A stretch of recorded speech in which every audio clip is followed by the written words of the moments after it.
Hello, beautiful people. Welcome back to our channel. Like the late Femi, legendary Fela and Nicola Kokuti will say, suffering and smiling.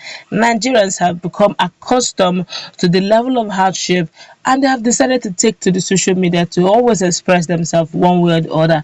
It looks like the international body is beginning to look at the ways of Nigeria, or better still, the United States are beginning to look towards Nigerians' way as they have decided to make this drastic move in favor of Nigerians. Maybe depends on which fence you're actually standing on. But before we go into the news proper to find out what the United States lawmakers have decided to do against the Buhari-led government, we'd like you to subscribe to our channel by clicking on the red subscribe button. Beside it, you will see a bell notification icon. Please go ahead, click on it to get notified as soon as we update our channel on YouTube. While the United States lawmakers are holding down a proposed sale of attack helicopters to Nigeria amid mounting concerns about the Muhammad Buhari regime's human rights record as it grapples with multiple security crises. U.S. lawmakers on the Senate Foreign Relations Committee have reportedly delayed clearing a proposed sale of 12 AH-1 Cobra attack helicopters and accompanying defense systems to the Nigerian military. The deal is worth about 875 million US dollars, according to US officials and congressional aides familiar with the matter. In addition to the helicopters, the proposed sale included 28 helicopter engines proposed or rather produced by GE Aviation, 14 military-grade aircraft navigation systems made by Honeywell, and 2,000 advanced precision kill weapon system, that's laser-guided rocket munitions, according to the information sent by the State Department to Congress and reviewed by Foreign Policy magazine. A report by Foreign Policy on Tuesday said the behind-the-scenes controversies over the proposed arms sale illustrate a broader debate among Washington policymakers over how to balance national security with human rights objectives.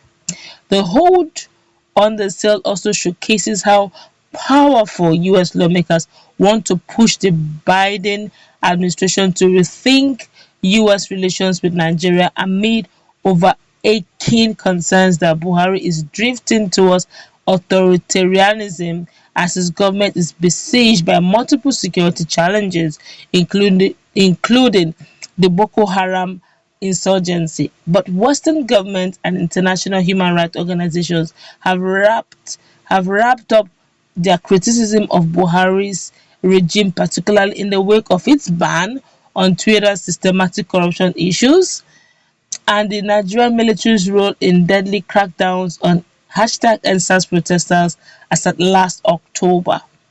Menendez called for a fundamental rethink of the framework of our overall engagement with Nigeria during a Senate hearing with U.S. Secretary of State Anthony Blinken in June. Both Menendez and Senator Jim Risch, a top Republican, and the Senate Foreign Relations Committee have placed a hold on the proposed arms sale, according to multiple U.S. officials and congressional aides familiar with the matter who spoke to Foreign Policy on condition of anonymity. The details on the proposed sale were first sent by the U.S. State Department to Congress in January before then former Vice President Joe Biden was inaugurated as president. According to officials familiar with the matter, Nigeria had just received 6 out of the 12 Tucano jet fighters purchased.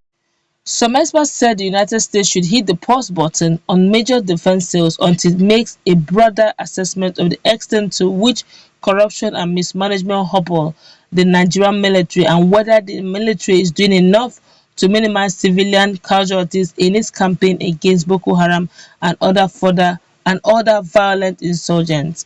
Administration officials said they are tired of regular effort by Capitol Hill to review arms. They don't have to be a reason why we don't provide weapons or equipment to the Nigerian military, said Jude Devermont, director of the African program at the Center for Strategic and International Studies, a think tank. But it has to be done with an assessment of how it will actually, one, change the direction of conflict in Nigeria, and two, that they will use it consistently with our laws. In both cases, it's either a question mark or a fail. There's a culture of impunity that exists around the abuses by the military, said the Nigerian researcher at Human Rights Watch, that's Aniete Ewang. Ewang cited that the Nigerian military's killing of unarmed protesters during the massive #EndSARS demonstrations against police corruption and brutality last year, as well as cases documented by human rights organizations of abuses in the military campaign against Boko Haram. I am sure it's a difficult situation. There are so many conflicts springing up across the country right now, Ewang said. The authorities, I presume, are trying to do their best they can to save lives and properties, but this must be done in accordance with human rights standards. You can't throw one out just to be able to achieve the other. A lot of Nigerians have taken to the social media to respond. We're going to take quick assessment of about one or two. Then we look at this very critically. What we stand to gain or lose in this very critical situation. This one here is saying better. Now, when they want do Ojuaye as eye service, they go US, but know which country they go to when they want arm their brothers. Also, they can silence the public. Okay, said that anytime they want to do Ojuaye, they go to United States, but when they want to arm their brothers, they know where to go to. It is well with the righteous. This one here said, I'm 100% in support of US on this one. Selling firearms to the Nigerian military under the present administration is like dashing them out to Boko Haram for free. At the end, it will end up in Sambisa forest. Okay, but let's look at this very critically. One way or the other, unfortunately, it's the hard truth. If the United States do not sell the arms to the Nigerian military or to the Nigerian government, they'll find a way of selling it. There are some other countries that would like to do business with Nigeria. So if the United States do not sell those arms to Nigerian government or the Nigerian military or the Nigerian defense, ministry, they would pitch their trends. They'll look the other way. They probably may go to another country totally to see if they can have something similar. Even if they can't get exact what they're looking for, they can actually get something similar. So if the loss of US economically is the win for another country who really doesn't care if Nigeria is in chaos or is in peace. All they want to just sell is make profit. Anytime you want, we are there to deal.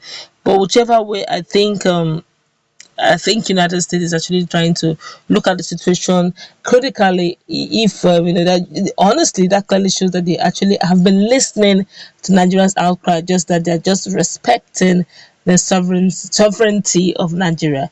I guess let's go and wrap it up. Let's meet in the comment section. What's your take? This is quite an interesting.